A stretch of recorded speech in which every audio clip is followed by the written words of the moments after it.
I went to Carrefour the other day and I bought cooking oil for 1,020 bob. Guys, we have to do something about this. We have to reduce food prices. Hi guys, this is Irene and this is Hairy Lifestyle. Here at Hairy Lifestyle, we are all about making life healthy, wholesome and simple. And so I'm welcoming you to join me today as I teach you and show you how I make lard. Over the last couple of months, you guys know how much the cost of cooking oil has gone up. In some blogs, I was seeing that the price has gone up by double or even more than that. So guys, even as we wait and as we go on with the hashtag reduce food prices, we need to take matters into our hands. So one of the things that I do is I try to make my own cooking fat. And today I'm going to teach you how I make lard. Now, the first thing that comes to your mind when we talk about lard is most people think it's not healthy. Guys, please do your research. If you go on Google and research about lard, you will discover it's actually one of the healthiest fats you could ever use. Yes, the way we know olive oil is healthy, we know that olive oil gives us about 77% monosaturated fats. Let me tell you, lard follows closely. It's the next best oil to olive oil. It gives us about 48% monosaturated fats. These are fats that are heart healthy. Lard is also very rich in vitamin D and it's also very rich in choline. Those are all healthy minerals that you need in your body. I don't want to go too scientific. I encourage you to go and check. You'll discover lard is good for you. And the best part is that you can easily get lard from a butcher, from someone who keeps pigs near you, and you'll be able to render your own lard. I do encourage you to render your own fat because when you buy fat from the supermarket that has been rendered, I'm sure you can get it. You don't know how it has been done. You don't know if it's hydrogenated, and that's the whole thing that we are trying to avoid. Now, in case you're wondering, and in case you didn't know, lard is the oil that we get from pig fat. If you've ever enjoyed any pork, you know that pigs tend to have a lot of fat. We have two kinds of lard. We have the fat that occurs under the skin. Every time you go to the butcher and buy some pork, you will notice that the skin comes with a layer of fat. And then we have the other fat that comes from the inside. It's called the visceral fat. The visceral fat is the fat that you get from inside the pig, yes? And the lard I'm going to be using today is fat that has been taken from the kidney. It's called leaf lard. If you do your research, you'll discover it is the best lard that you can ever get.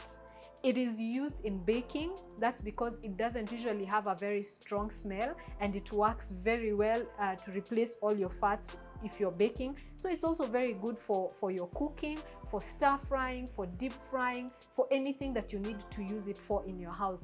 Did I mention it's also very, very affordable and it has very many health benefits.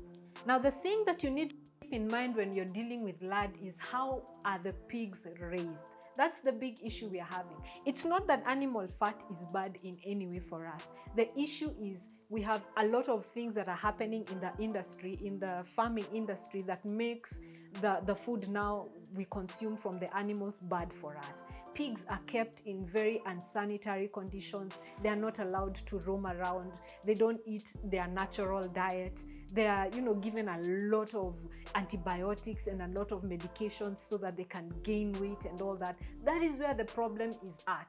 So when you're wanting to make lard for yourself, you need to make sure that you get your lard from a trustworthy source. And this is where I'm going to shout out to my supplier, Daiichi Farm. Daiichi Farm is owned by a friend of mine called Jennifer Kago. Jennifer Kago, I know you're going to be watching this video. She supplies me with all my pork.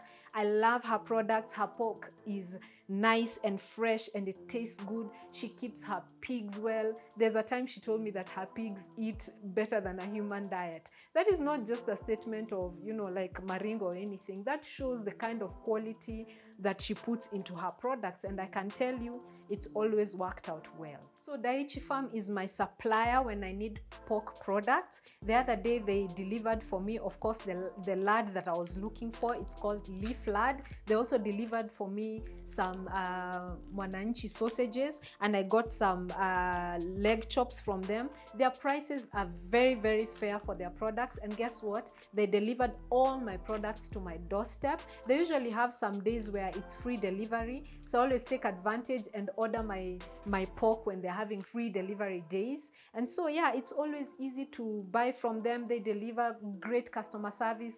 Check them out. I'm going to put a poster and even share a link of their page down below. You can always check them out and order from them. So I bought about 2 kgs of leaf lard, and I've already prepared some of it. This is what I'm going to be preparing with you today. One of the tips I'm going to give you when it comes to making lard is ensure that you cut your lard into very, very small sizes. I'm going to just cut a few of these just to show you. The good thing about leaf lard is it's so melty, guys. Even as I try to cut it, I can feel it melting right in my hand. So you just want to cut it into small pieces so that it melts easier when you put it on the fire. Another tip is to ensure that when you're melting it, keep your fire low. You want to melt it low and slow. Now for your lard to cut properly, another tip you want to keep in mind is freezing it. Make sure that you freeze it in your freezer so that it's much easier to cut. Mine is a little unfrozen now, so it's a little tougher to cut. It would help also if you have a very, very sharp knife. If you come across any meat pieces, ensure that you remove them, because those meat pieces are the ones that are going to give your lard a porky smell. But if you only work with the fat only, you'll end up with a fat that doesn't have a porky smell.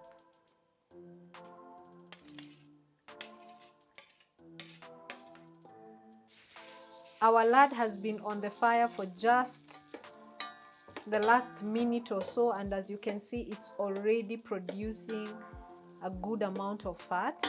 As I said earlier, I'm keeping the flame very low. You don't want this to burn.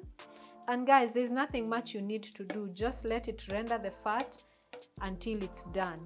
One thing I can say over here is, in case you are someone who's not used to cooking with lard, or perhaps you think the smell will be too strong for you, you can choose to spice your lard. You can choose to add rosemary, to add ginger, anything really. But remember, that is what you're going to use to cook your normal meals. If you're thinking about something like baking, cooking chapati, cooking pancakes, or that kind of thing, you want to ensure that you don't have any other smells or tastes in there, so keep it plain. I was reading an article the other day as I was preparing for this video, and in 2018, I believe it was, BBC placed lard number 8 in the top 100 healthiest foods. So don't believe all the stories you will hear that lard is not healthy and is not good for you. The important thing is to make sure that you get your lard from a trusted source, that whoever is raising those pigs is doing the right thing to raise those pigs in an ethical way, providing a sanitary environment, allowing the lard to roam around so that it can be rich in choline, rich in vitamin D, and very healthy for you.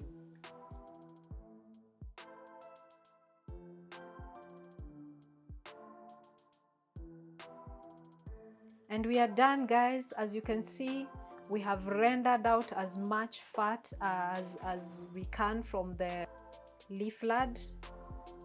Ensure that you don't let it burn. So you'd rather leave some fat in the pork so that you don't burn your fat, so that you get a very white and clean lard. We are now ready to transfer our lard into a storage container. I'm going to use this 400, I think this is 580 ml glass jar.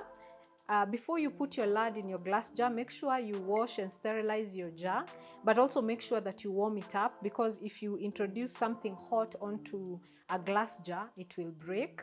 So what I'm going to do is I'm going to just use this piece of cloth so that I can sieve my lard. I don't want anything going inside it, and I'll improvise and hold it down with that. Everything is clean and sterile.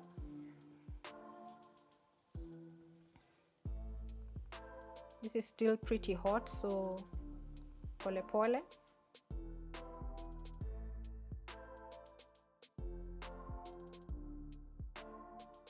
And here is our finished product. These are 580 ml jars. I've gotten perhaps 1 3/4 from about 1 kg of lard. Look at it. This one I made yesterday. It has already solidified. You can see how white it is in color, no impurities from the bottom coming up. This is what we've just made right now. I will allow it to cool down so that it can also solidify before I cap it. So I'll just place the cap lightly on it. Yeah. Usiache bei ya mafuta ikusumbue. You can take matters into your own hands. You can make your own lard. You can make your own cooking fat at home without any problems. Just make sure that you get your lard from a trusted source.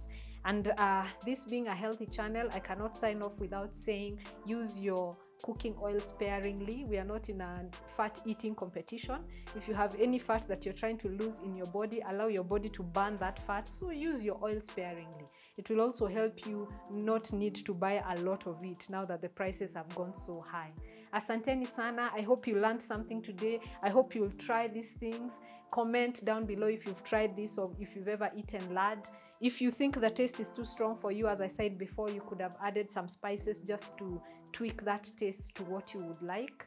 It was nice hanging out with you. This is Irene. This is Hairy Lifestyle. Kindly subscribe, hit that notification bell.